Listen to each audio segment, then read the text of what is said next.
grateful. The story thereafter, after daylight, I managed to improve the situation somewhat. I got out of that net into a Carly raft. And at least I was on top of the water and not in it. I was in the Carly for a morning, and we then spotted, well, we had spotted this big heavy old boat, which was obviously a Japanese merchant ship craft, being manned by, as it turns out, Perth survivors, going around picking up survivors and taking them to a waiting Jap destroyer. When they got to us, we climbed on, a dozen of us out of the raft, and Nick Carter, who was in charge of the boat, said, well, the Japs are not taking anybody on board with oil-stained clothing, so you'd better strip. So we did. We all stripped, coated over and coated oil fuel. When I say we all stripped, we didn't all strip. Padre Keith Matheson couldn't bear to part with his shirt. He looked very much like an old Polaco ad, you know, mine ticketed fit. But he still had his shirt on. But we were in that boat for then another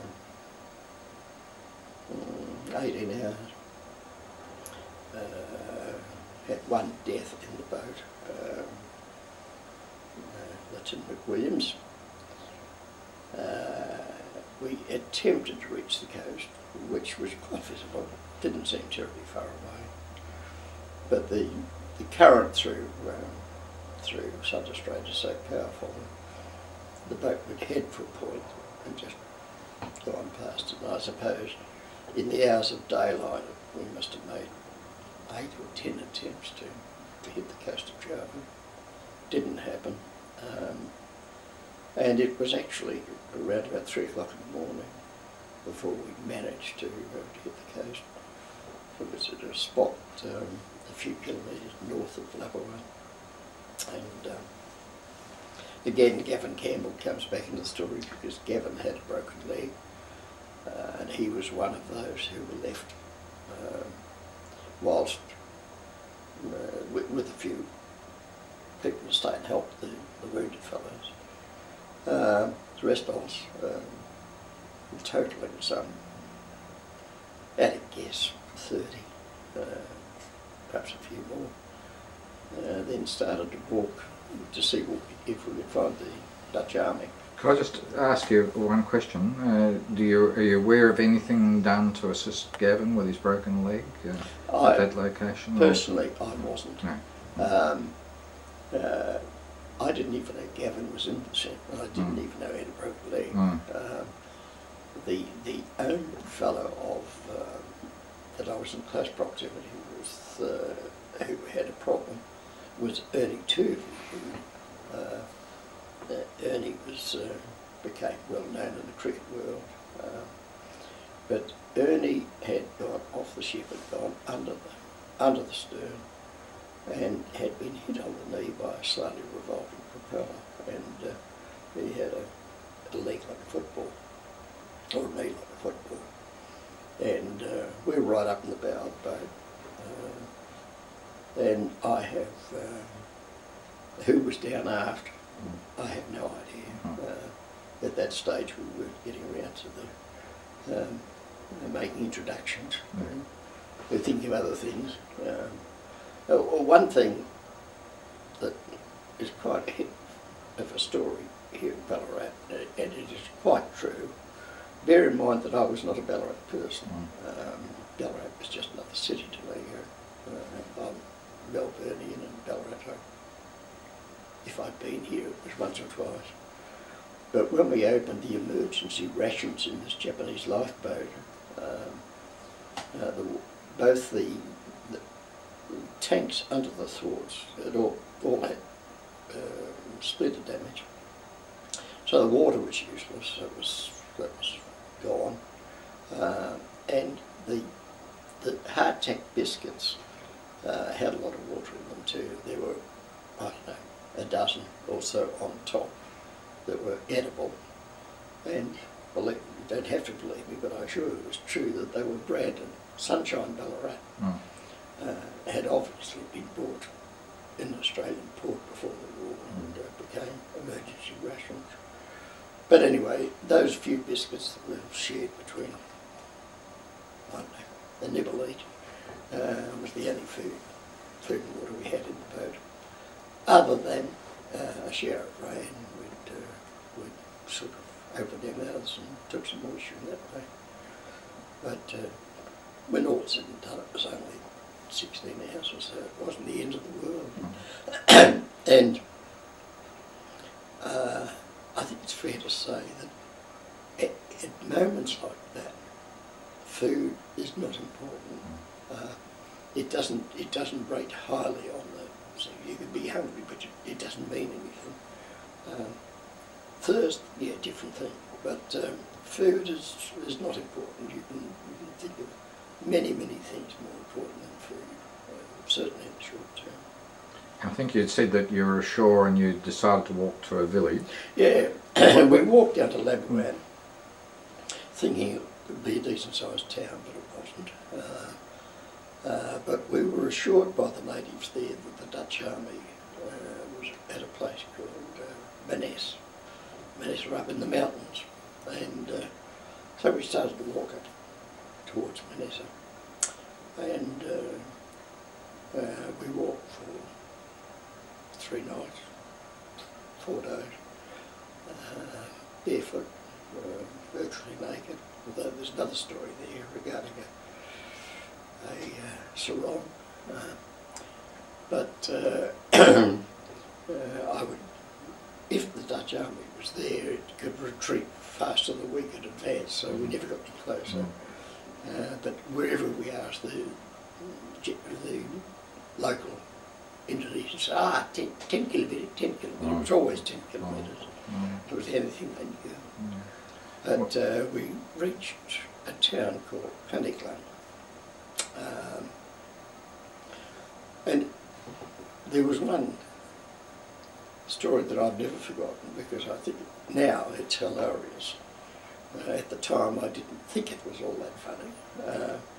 But in that walk for the few days, you were never with the same people. People were making their own pace.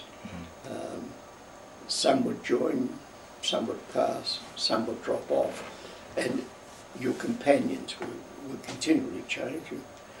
And as we approached the edge of Pandeglang, and this was after the area that the Dutch army had used a falling tree trick, which they'd done for the last 30 or 40 kilometres.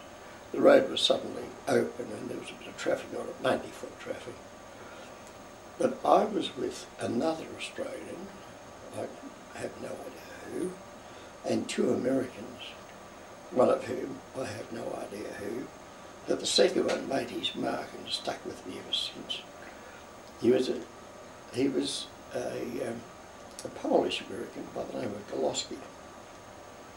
Came from one of the Midwestern states, Chicago or thereabouts, I don't know. But bear in mind that the way we make jokes about the Irish, the Americans make jokes about the Poles. I think they might have a case, because as we approached, a little horse-drawn contraption trotted through, and it was flying a small Japanese flag. And I said, oh God, you know, I could see that things were closing in on me, and I didn't like it at all. Goloski said, oh boy, am I glad to see that. Puzzled. I said, what do you mean you're glad to see it? He said, well, look at the flag. Must be some local form of the Red Cross. And he was serious.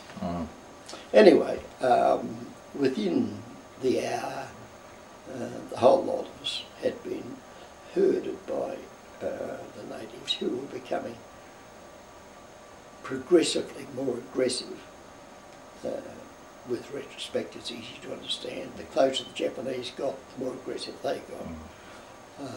And they'd herded us into the jail, that panic lane.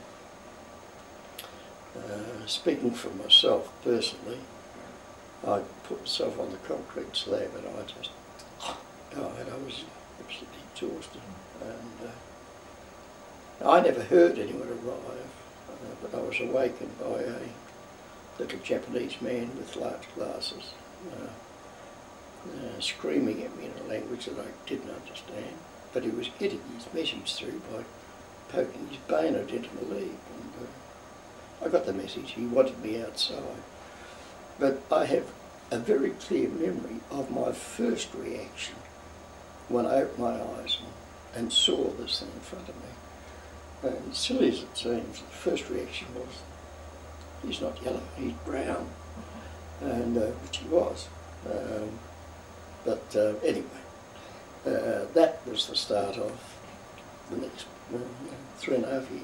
Yes. So you're now a prisoner of war, and let's just talk quickly through the next probably 8 months as you spent time on Java, was it? Yeah.